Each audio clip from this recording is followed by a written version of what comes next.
Dear Lord, the battle we go through life. We ask for chances fair. Chance equal our stripes. Chance do it there. We should win. Let it be by the code. Faith and honor held high. We should lose. Stand by the road. Cheers when it's go by. Day by day. We get better and better. So we can't beat. Boom, beat. Okay, welcome back to the Panhandle Husker Cast. I'm James. I'm Lonnie. Hey, Husker Nation. And, we play BYU tomorrow. It's finally here. Here. Who knows when you're going to watch this, but, yeah, this is the night before, so we got some things to talk about from the past couple weeks between pretty excited. Fall camp, suspensions, predictions, what we think is going to happen tomorrow. Let's start with you. How do you feel about the suspensions?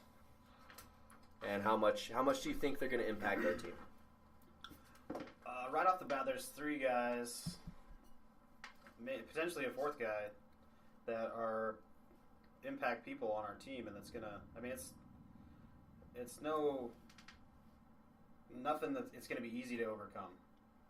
But I was super worried when I heard Michael Rose was one of the guys that's suspended. There's also a cornerback, Jonathan Rose, Ethan Carter, the starting tight end. The guy is a man beast, and that's going to hurt also. It's going to hurt a lot in probably more. I would say probably more the running game, but I don't know.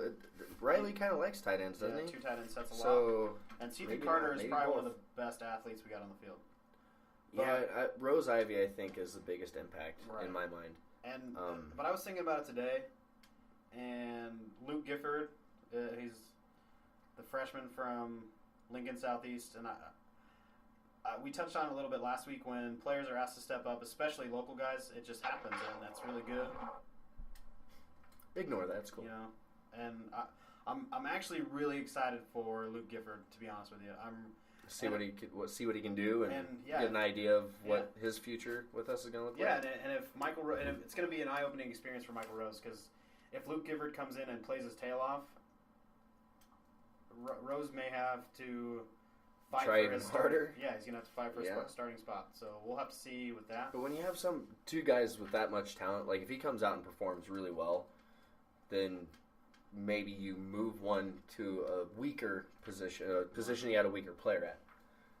But they're pretty set at linebacker. I don't know. So Dedrick Young is pretty much the only person on there. Suspensions and a couple injuries throughout fall camp aside, do you think we'll hold up all right tomorrow? I haven't actually watched a whole lot of BYU. I know that they smoked Texas last year. Yeah. But I don't know. I think our guys are ready to come out and play. Well, they're excited as shit. I know that. But I guess my biggest concern is, like, with it being a new defense and losing key players, the 2 key players on defense. Are we going to be ready? Yes. Do we have kids that will actually step up and not shit the bed? I hope so. I don't know. I hope so. It's going to be... Are you nervous about tomorrow? I can honestly say I'm a little nervous. And which brings me to my next point, this fucking Hill guy, the quarterback. Taysom Hill. Never heard of her. He's good, man. He's like a dark horse Heisman candidate. He was a Heisman candidate last year before he broke his leg. Yeah, and he's... The kid is good. BYU is a good football team. Yeah, I know, right? So are we, or at least we're hoping. If we're wrong there, sue me. And whatever. I don't know. I haven't been this worried about a season opener in a long time. I know that. Yeah, I haven't either. That's what I'm saying. There's a little anxiety. I'm a little nervous. It's going to be fun. In the words of Mike Riley, it'll be fun. It'll be fun. And we'll see. And that's something I read in one of his interviews, was that he was actually looking forward to this game a lot, like mainly because that first game, when they finally get out there, he's going to be able to judge even more of who needs to be where and what needs to be done. And what's even cooler about that is... And make changes accordingly. He's excited just to go out on the field. Yeah. He wants to experience it for the first time. That makes it awesome. Like, that makes me He said feel it like... gave him butterflies in his stomach Yeah, and shit just that's really- thinking that's about really coming out cool. for the first time. That's really so cool. that is awesome. You got to give it up for Mike Riley. Absolutely. Super nice guy. I really, like he actually said in that same interview, the goal is to go out and win. That I can handle. Oh, if we win by 3 points, we fucking win, and I'll be happy with it. There's going to be a lot of people wanting more than that, but I mean, I want more than that, but you can't expect a blowout or anything, and people need to calm down.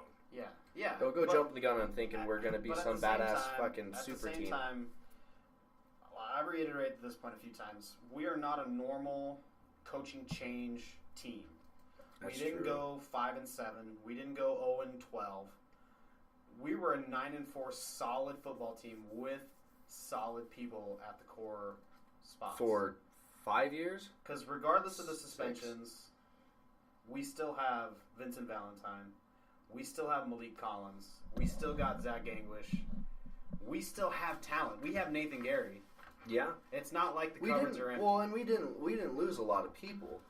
And we have a lot of young talent too, just waiting for their chance. And I'm super excited to see this Dedrick Young kid, man. I'm telling you. I would like to. You know, it's going to be scary. I'm not going to lie. We talked about this last time. The depth of linebacker is a little bit scary, but when you have a true freshman, 2 true freshmen starting, you go big or go home, I suppose. You feast or famine. Yeah, it's shit the bed or shit on somebody. Yeah. And the good thing about Luke Gifford is he's the coverage guy. He's a coverage hybrid kind of guy, and I think there's also something there. It's going to be Marcus Newby as the rush end. So if we get on like 3rd and shorts, we can always put him in there too as like an extra defensive end or an extra linebacker and kind of help stop the run. So that's going to be something else to watch out for too, I think. Was Jonathan was he or like primarily nickelback guy, or there was another cornerback? Kalu was primary nickelback over the they changed because somebody got suspended in that group 5 that he sees the field. He's not a starter. Yeah, that's who it was. Yeah, he's like a nickelback between him, Joshua Kalu, and Bryson and he was a big contributor as far as when we play nickel. Yeah. He's a good cornerback, man. He's good. It sucks. And it's good about our secondaries. We're pretty stacked there. So that takes a little edge off. He's a pretty experienced guy. So, I mean, that does hurt. But at the same time, Joshua Kalu is the man. Here's my question. The suspensions. What do you think they did to get suspended? That's a good question. I was thinking about this all day. Yeah, dude. I honestly, in my opinion, okay, I'm going to go first. I think they probably went and partied too hard. I would go out on a limb and say that because it would make sense because not only, like, obviously he's not going to go putting it out there. Maybe eventually we'll find out. Maybe we won't. But he's not set on how long they're suspended for. Like, did you read that? Yeah. Oh, shit. It's not. I didn't read that. It is.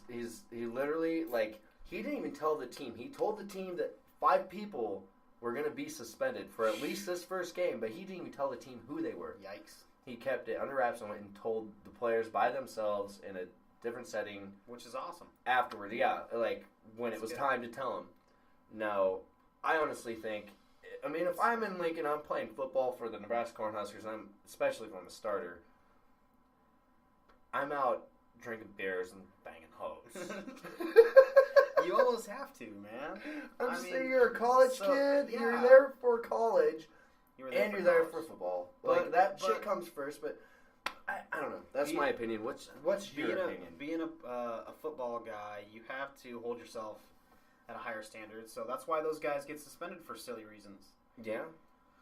You know, I'm sure Riley's cool with them going out and having fun and shit, but maybe they just went overboard, is what I'm thinking. And I'm going to touch on that, and then I'm going to give a little bit on what Riley said. These kids are going to party, like you said. Oh, fuck. What'd you do? I forgot to start the recording for the video, so it's not going to start until right now. That's okay. That's all right. I'm all right with that. Yeah, we're good now though. Hey there. Hey. So, yeah, you can go back to when Bo was on, and he never gave information. gave information, man. He kicked off one of my favorite players, Quentin Castile, and I was like, why, dude? I like that guy. Why you gotta kick him out? A damn good reason. And Bo was very quiet about that, and that's one good thing about Bo is he never brought dirty laundry out. And I can see the same thing going with Riley, so he may never. Which I like. Yeah, I like that. Yeah, you got to run a tight ship, man. And to be honest with you, I think there's a lot of reasons. But if you read about like Randy Gregory last year, he failed 3 drug tests and they still didn't suspend him. Yeah. They still didn't even take him off the field. Yeah. So these kids may have pissed dirty 4 times and got suspended 1 game. Maybe that's possible. Who knows? But what Riley said was that kind of falls back on the partying too hard. Yeah, because they asked him like, "What are you going to explain why these kids got suspended, or what were the team violations or whatever?" And he said, it's like this giant book that we have. It's just super thick, and it's basically telling these kids to do right from wrong, and that's it. If these kids don't know right from wrong, that's on their own. These are grown men. It's on them. It's on them. They're not children anymore. It could be any number of reasons, from staying out late to academic reasons. Who knows? I don't know. It's going to be hard to tell. That's true. Hopefully, from what I've read about Michael Rose, he already feels bad. So hopefully he gets his poop back together. The rest of the guys, I don't know, man. Ethan Carter looks like a hell of a partying guy to me, man. He looks like a partying. Right, so I want to go back to our defense for a second real quick. This BYU offense is fast-paced. Like, super when fast. they say fast-paced, they're snapping the ball in just a few seconds after the play's over. It's how it seems. Like, they're just, the play's over, boom, they're to the line, is what I keep hearing. I've seen highlights and shit. I obviously don't follow BYU, but they said it was like not nation leading, but like top 5. Yeah, they're up there. 81 plays a game, something like that. That's fast, man.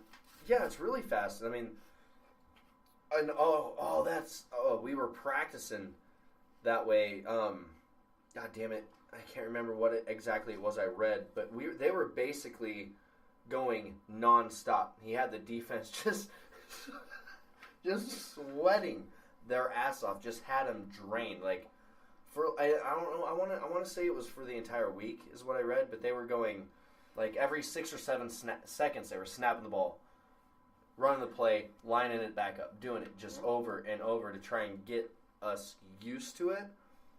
Plus, it's going to be hot as humid, fuck, and humid down there. The only thing, we should be used to that. But he also said a lot of the starters coming back. He also said that same article I read that they're going to keep bringing fresh guys in, especially in our front 4. They're going to rotate a lot more than the Pelini clan did. Oh yeah, there's going to be a lot of rotation, especially which is good because it gets young guys snaps. Yeah. That makes me happy. Front 4 on both sides. Both the lines are going to get a lot. Actually, I don't know. I think defensive line more than offensive line, because what Kavanaugh was saying, he's going to kind of find 4, 5, 6 guys and then just keep it at that. But, and our offensive line is going to run a little bit slower than it did the last few years, so we may not need to rotate as many guys there. That would be a plus for us, because that was an issue. And see, going back to the BYU point, that's what killed Nebraska a few times last year. Is you go out there on the field for 30 seconds and your offense goes 3 and out, and your defense goes right back on the field. Yeah, it makes for a very tired defense. Yeah, and if we can hold BYU to 4, 5, 6 3 and outs, and our offensive line just controls everything, and we control the tempo and the clock, it's going to be easy. But you got to get 3 or 4, 5, 6 stops. You can't give up the big play. Make them make mistakes. Get the turnovers. Yeah. We have to win the turnover battle. We in the last 10 fucking years, we've been really bad at winning the turnover battle. Yeah. Granted, it was Bo's first or second year. We were one of the top defenses, and we were doing awesome. Yeah. And then it all just went downhill after that. Anyways, while we're still talking defense, or I guess that's where it started, and then it rabbit trailed. But Collins, did you read any of his interviews or anything, or listen to anything from him? I have not. I mean, I've read a few things on him. He's just down to earth kind of guy, man. He doesn't let he's very to the point. Yeah, he don't care. I was reading in the Star Herald, one of the interviews that they did with him, and he pretty much came out and said that he would, like, as much as he would love to put up like Sioux type numbers because they talk about it that way to him. Because you're always going to get compared to somebody when you're good. Yeah. And he's like, I'm my own player. You know what I mean? And he's like bulked up. Like, he's added a little bit of weight, but it's muscle, so he's changed his form. He's changed his diet and everything, trying to, he wants to be faster, quicker, stronger, like everybody does. And he was pretty much saying, like, he came out and straight up said, the games are won on defense by the front four. He's like, the game's not won by the back seven. Yeah. He's like, the front four is what wins games. Yeah. And the fact that he knows that, and he also said, he's like, we got our, certain assignments, when certain things are going on, but I do my own thing a lot, and the coach is cool with that. Mm-hmm. I don't know if he said a lot. He wants to, but he does it relatively often, and he does good. Like, you can't complain about it. They tell him, like, if you play your assignment more, you'll make more plays, but he wins a lot of battles just by athleticism.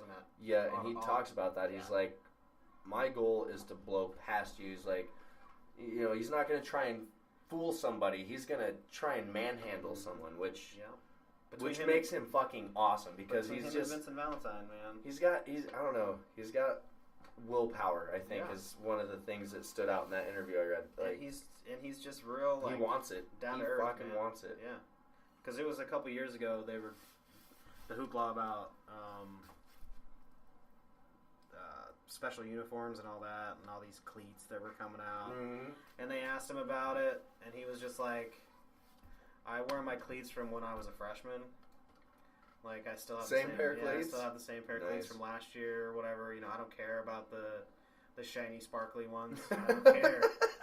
Cleats are cleats, that. man. They're not, that. that's the kind of guy that he is, and it kind of shows you, hopefully he brings that whole kind of mentality to the rest of those guys.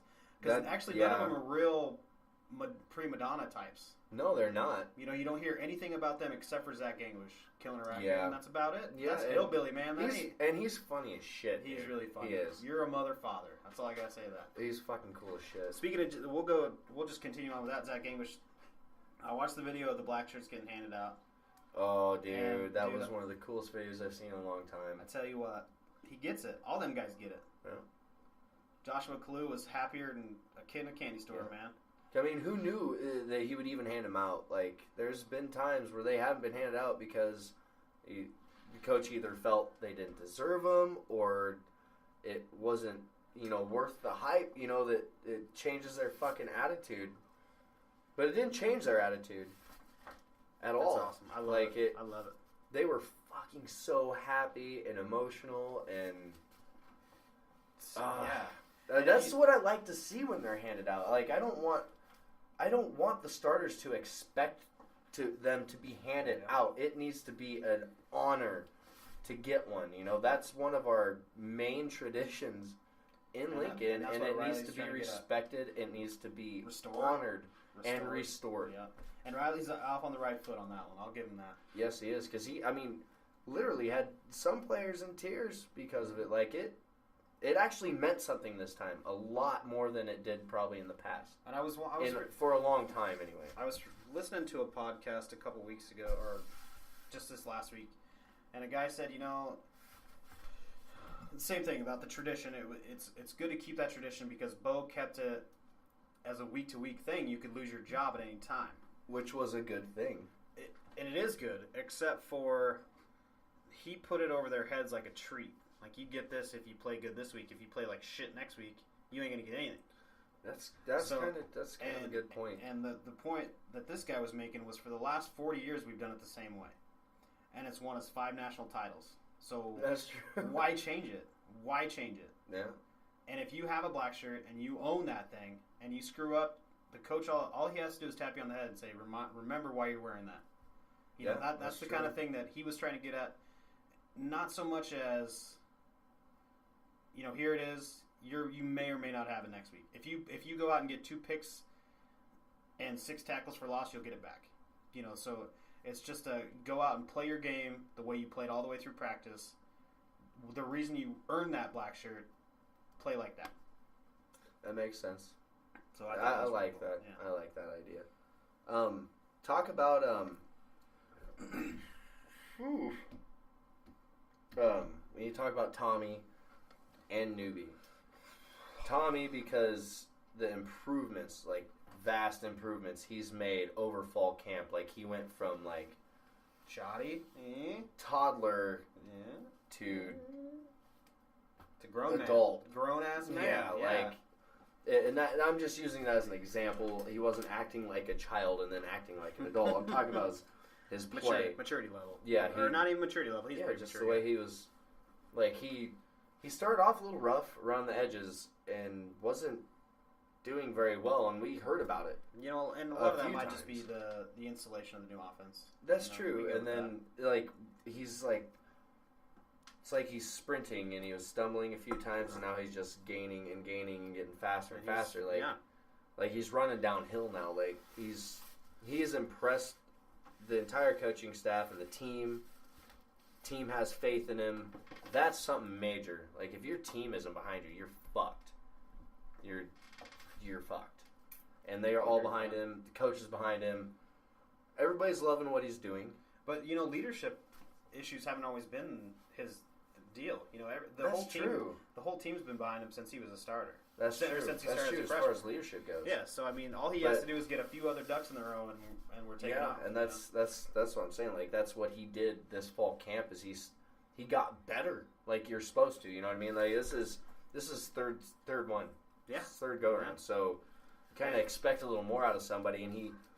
And for a minute there, I was kind of gonna start chanting Darlington, not to fucking piss anybody off. Riker 5 or Fifi.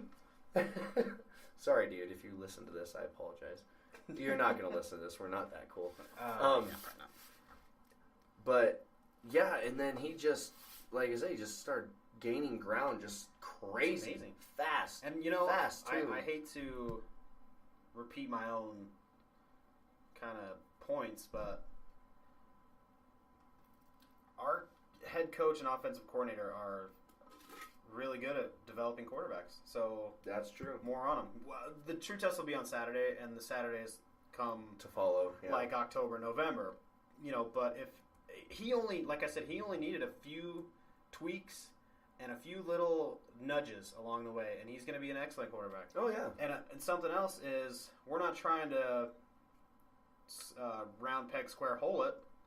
Just to make him go back under center and throw 50 passes a game. Yeah, no. If he wants to run, go. Exactly. Run. And another thing, they're kind of merging. They're merging Riley's idea and his offensive coordinator's style with what we of got. offense with what we already had, which is like the read option and different things like that. It's going to be kind of a mashup of those things. And that's a beautiful thing. Very much so, because they know the shit out of what they kept, and they've been learning the shit out of what they're adding, and it's not a lot. It's not overwhelming. Right. So everybody on the fucking offense should be able to pick up on it relatively quickly and hold on to it. You know what I mean? Like it's. And Riley even said it's pretty neat that that's pretty neat. It's pretty neat that he has a quarterback that can run, because that's kind of an element that he's always struggled with as a coach, because he had pocket passers and when you're a defensive guy, or you pull your hair out at night worried about a running quarterback. Yeah, pretty much. So he wants to incorporate that he's going to add that to his arsenal, and that just shows you the kind of coach that he is. He's not just going to go out there like the C word and make an option quarterback throw 80 times a game. Yeah, you can't do that. He's going to run zone read. And then he's going to turn him into a pretty damn good passer, so he's going to scare the daylights out of people. Oh, yeah, because eventually he will be a true dual threat quarterback. And it's going to be scary. Good luck to the Big Ten. Yeah, that's all I got to say to that. Let's move on to Newbie. The noobs. He has the starting job. He impressed in spring ball pretty handily, and then has held it held it and held it. That's a good backfield. Yeah, dude. That's and he's got it. I mean, we even have a transfer, okay, that's a badass. They're saying he might redshirt, which I'm okay with. That wouldn't be a bad thing. No. Wouldn't be a bad thing. Suck it, Wisconsin, like you said last time. Fuck it. So, Noobs is good, man. Yeah, he had nothing. He had an interview just like Collins did, and he also said the same thing. They were kind of comparing him to Abdullah, and he's like, I learned a shit ton from that guy, and I've taken a lot from him and used that myself, like mentality-wise and stuff, more things like that. And he's like, but I am my own player. It's like I'm not him. I'm me. I'm gonna go out there. I'm gonna do my best. I'm gonna go every play, like I'm just fighting every play. That's all he wants to do. Like he wants to make the coaches happy and everybody happy, but he wants to be happy with himself. Is what I gathered from it. He wants to be able to push himself as hard as he can every single down. Has he put on any weight? I don't know. They didn't say, and I didn't look. Okay, so I mean, the only knock I have against that guy, to be utterly quite honest, there's not a lot of I don't want to say tape. There's not a big enough sample size to see if that guy can get the Abdullah carries, like 30 carries a game. That's the Big true. Ten, going through the Big Ten gauntlet. He was hoping to get like 20, 25. And he said he can handle it. If he can handle it, more power to you. And well, because I know he's good, I just don't know. We've seen it. We've seen what he can do. Exactly. You know, and in the backup role, you're always rested. That's the thing. Yeah. And I'm not taking anything away from him because he's a hell of an athlete. I've known that for a long time. It's just kind of a, can he handle the Big Ten in November, freezing his ass off, you know, that kind of thing. And I, honest to God, I hope he does. I hope he put on 15 pounds, to be honest with you. I know Cross cut 20 pounds. He was the smaller of the three that play because it was him,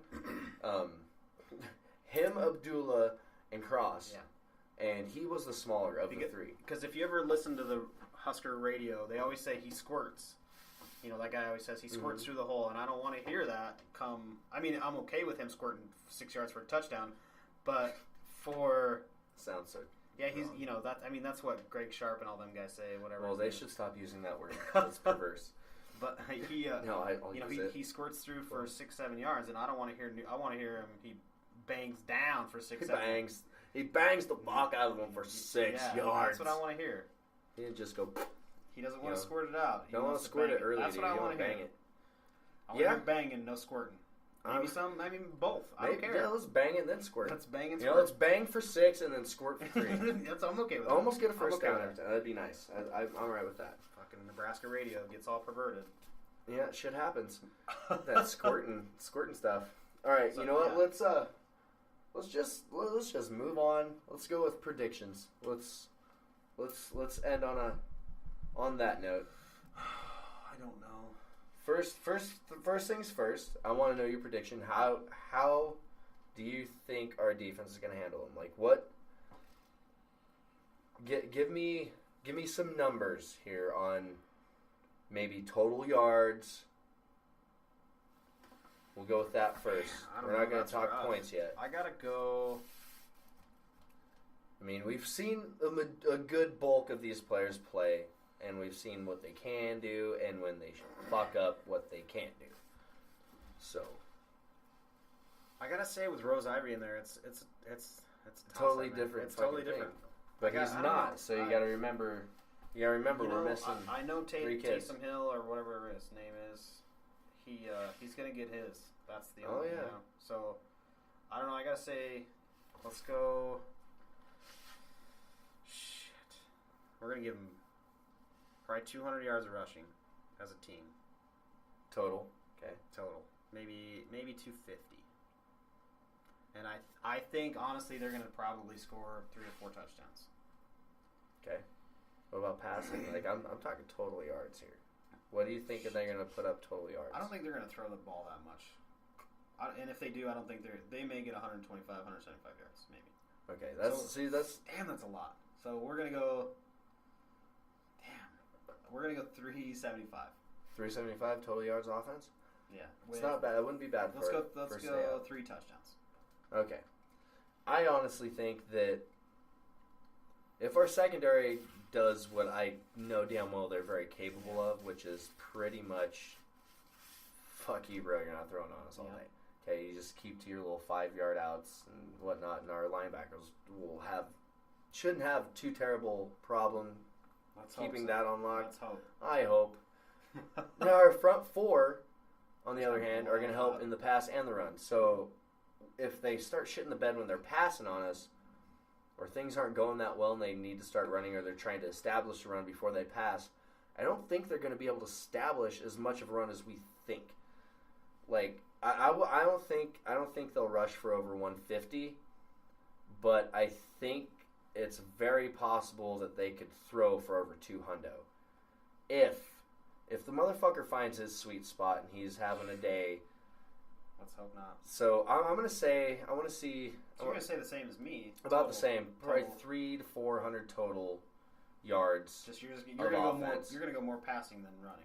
Probably more pass heavy than running, just because of their quarterback and but he's supposed to be able to do. They run a lot of zone read stuff. So they do, and he runs, but he's a fucking he's a good passer. I mean, there's no denying that. All around a good guy, man. Okay, offense. How you feeling about our offense? I'm gonna go big day. I think. I don't know much about BYU football. I should probably say that first. I don't know how studly their defense is. I have heard that it's actually pretty decent. It's like I'm stout. Sure it is. They're pretty. I know that much because they're pretty good. They've won some big games over the last couple 3-4 years. Yeah, they beat Texas twice, I think. Fuck Texas. Well, yeah, but so I think Tommy Armstrong is going to have a coming out party. To be honest with you, I think he's going to throw the ball all over the place, and I think our wide receiver group is going to come together because all those kids are really good. They are all really talented, and they need to bring it together. And I honestly, it's kind of jumping out on a limb because of the new coaching staff and everything like that. But this coaching staff, I think, can get everything together. I believe that too. So I think Tommy maybe have 400 yards throwing total, maybe 3 touchdowns, and I think between Newbie. Dude, all those running backs are probably going to play. Yeah, a lot of them are going to get snaps. Yeah, it's hard to say. So I think between Newbie, Cross, and whoever they want the third guy to be, a Zigabo maybe. We may have another between 100 and 125 yards. Okay. So you're also going pass heavy you're going pass heavy in our offense. And little less run. Yeah. Okay. That's the nature of Riley's offense. Yeah, and it makes sense. But if the run's on, good. See, this is what I'm thinking. I'm thinking not quite the total opposite. Like, we're going to throw the ball quite a bit. You're thinking more 50-50? But, yeah, probably a little more close to that. Like, I think, especially if Newbie comes out and he is, he's on fire. Which I think Newbie's going to crack 100 on his own.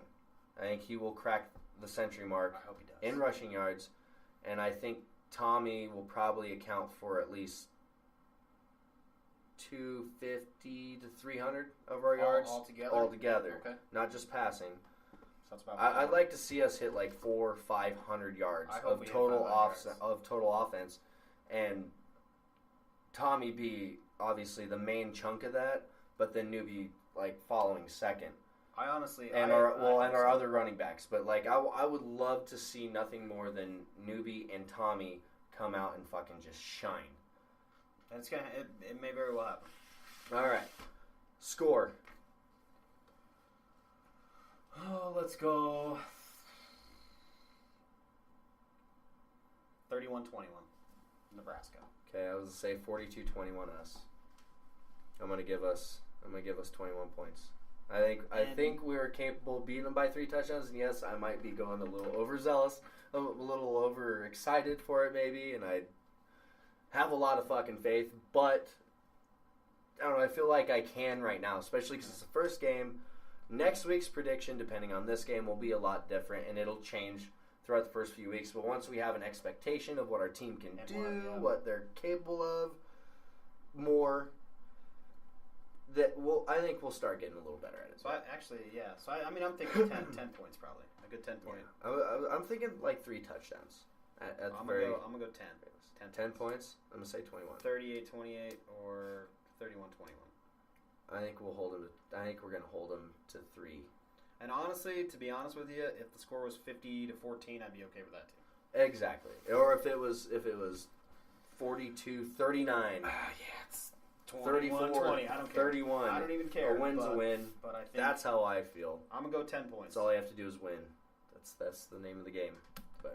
And the best part is we'll have it on record. See who wins. Who is MVP of the game?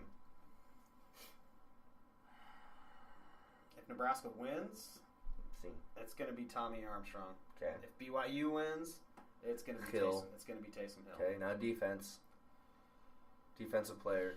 Nathan Gary 2 picks. What? Oh shit, son, and nice. Nathan Gary. I think I'll agree with that. I think I'll take that. But you never know. Malik Collins ain't hit nobody for a while. That's true. I hope He's he itching, dude. He's itching. He's hungry. Yeah, I hope he gets his 2-3 sacks. I don't even have to pick him back, because I'll just go with that. Sounds pretty solid to me. I mean, pretty solid guess. I'm good. Took an easy out on that one. But yeah, I think we'll wrap it up there. And finally, game day. Dude, I want to go to bed so bad, but I don't know if I can. The game is so close. It's almost here. Hopefully, we can get this out by. I want to get it out tomorrow morning when I wake up. Might even push it out tonight and then just send out the link and shit tomorrow. Can we talk about a thing that I had on Husker Power yesterday? Sure. It's super funny. Unless you're trying to wrap it up. No, go ahead. Go ahead. So this guy, I don't know, a lot of you guys are probably Husker Power members, but he was like, Nebraska's a 9-4 team. Our expectations are too high. It's not the 90s anymore. Everybody's on a level playing field. Recruiting's different, this and that. And I laughed. I couldn't help but laugh. I would read the whole thing, but I don't want to call the guy out on the internet. I probably should, because you're kind of a tool bag. But it was super funny. I chuckled at myself, and I'm like, this guy. And the whole thing about it was he put it on a different forum, and somebody bet him on that forum that he wouldn't put it in the Husker Power forum. And he did. He had like 80 million comments or whatever. So I was like, I replied, a simple reply. Oh, I'm pretty sure I took myself out. I turned the notifications off of that one. Yeah, I remember it was like blowing up. So I simply put your opinion. Everybody's entitled to their opinion, but my opinion is that your opinion is terrible, and I think that you are a Husker fan or a Texas fan in disguise, and you didn't get hugged as a child, probably because you wore burnt orange. So that's what I told him. And then his next comment was, "That's really what you think, Lonnie? That's hilarious." So don't talk shit about my Huskers. It's hilarious. It was hilarious, and he probably laughed too. Because he was like, "Yeah, no, I see it." If I could find it, I would look it up because I think I said something pretty fucked up too. You know, he's getting called all sorts of fucked up. Yeah, he was getting all sorts of bad names, and I didn't call him an asshole or ass clown or whatever. I probably did. I called him like a tard card or because I mean, honestly, his opinion's not bad, especially if you take a bubble of the last. I try not to start shit with people in that group because I love that group. Yeah, I think it's hilarious because Nebraska fans are vital, man. Oh yeah, these guys go berserk. You have a difference of opinion, and these people crucify you, and it's awesome. Because I'm usually one of the ones that's like right there. But if that motherfucker on the cross. If you take a bubble of the last 7 or 8 years, his opinion is totally correct. But the way I see it is, I'm not delusional. I am not a deluded fan because I think my team should win the national title every year. If you think we're irrational, handle yourself on down to Birmingham, Alabama, and ask 13 or 14 Bama fans what their team's going to do for the next 6 years. You think Husker fans are crazy? Yeah. Go down to Knoxville, Tennessee, and ask their fans what they're going to do. Go to Austin, Texas, and ask their fans what they're going to do for the next 10 years. Maybe not Texas anymore. They're still crazy. They still think they're going to win the national title every year because they are a good team. That is what Nebraska fans feel like. We are good. We will always be good. We are not settling for 9 wins a season. No. Although settling for 9 wins a season isn't that bad. That's the other 9 and 10 is That's pretty damn good. It's a fucking winning program. Because like this guy said... And you'll just get better. The landscape of college football is not the same. It's not the U in 1980. It's not Nebraska in 1990. The landscape is a little bit more even-keeled. That's a lot of it. That's why you hire the coaches you hire, and Miami's coach is not doing real good. But that's why you put multi-million-dollar facilities in, and you hire trainers, and you hire people that stat your concussions and your injuries. That's why you put GPS in your helmets. That is why you do all that things. That's why you spend $100 million. That's why Nebraska's budget for their athletic department is $90 million, so you can get a leg up on people. So I'm not delusional. I'm just hopeful. That's all I'm saying. Fair enough.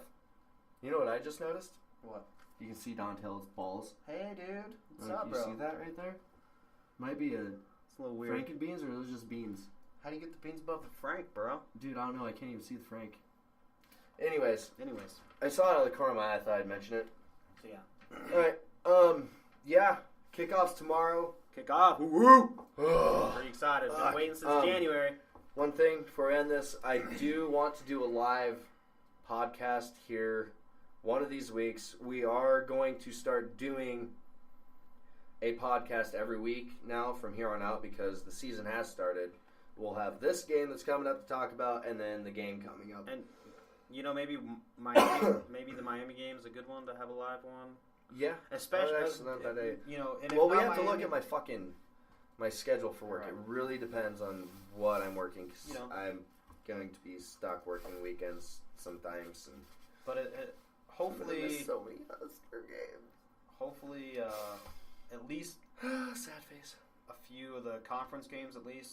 And if not, we can always do it the night before. We're okay with that. Yeah, we'll check out my schedule, check out his schedule, but we Just- do really want to do a live one. Kind of want to do a live one. Anyways, like always, we would love feedback of any sort. Questions. I didn't even put it on our Facebook page. We have a Facebook page now. We do. I didn't put it on Twitter that we were doing a podcast. Go look us up. You'll notice there's two because I shit the bed when I was making it. Obviously, look up the one that has our logo on it. The one that doesn't have a picture, that's not where you want to go. That's Panhandle Husker Cast. Follow us on Facebook. Follow us on Twitter. And see your soon-to-be Periscope, I think, is what we're going to rock with. But, yeah, we got Twitter, Facebook. You can hit up the YouTube channel unless you're already here watching it from there. Leave some Archive, comments. archive.org.